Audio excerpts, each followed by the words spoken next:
บายดีท่านผู้ชมทุกท่านเนาะวันนี้ข้าพเจ้ากรมการพยาบาลมาครับหน้าที่เป็นพิธีกรหรือว่าเป็นผู้สัมภาษณ์เนาะซึ่งว่าเขาก็เดินทางมาท่องเที่ยวกับบริษัทพาสิโกล่าหรือว่าบริษัทปุ๋ยเก่าเกษตรนาโนนั่นเองแล้ววันนี้เขาก็ยังมีตัวแทนรายใหญ่เนาะปุ๋ยเก่าเกษตรนาโนถ้าหากผู้ใดสนใจเนาะเกี่ยวกับปุ๋ยไปน้ำใส่กับพืชผักต่างๆเนาะเขาก็อยู่กับตัวแทนรายใหญ่ไปเนาะสบายดีเนาะสบายดีน้ำซื้อเนี่ย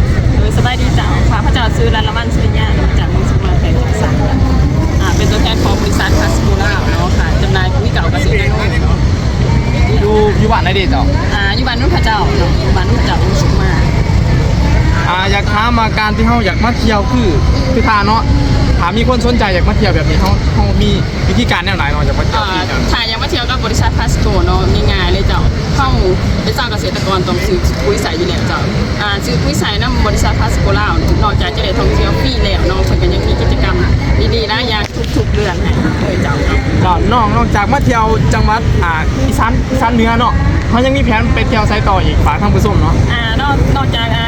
อีสานเหนือแล้วเนาะเขายังมีแผนจะไปเที่ยวพัทยาเนาะแล้วก็ไปเที่ยว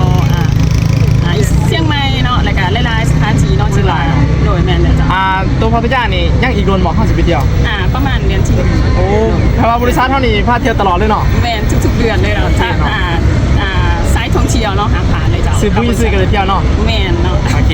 ขอบใจหลายๆตั้งที่ต่อมีบ่ มี ทางมาผู้ชมเนาะ ถามว่าใครสนใจเนาะอยากน้ำใสปุ๋ยเก่าเกษตรนาโนเนาะเบอร์ติดต่อเนาะ98088 141จ้ะ ขอบใจหลายๆ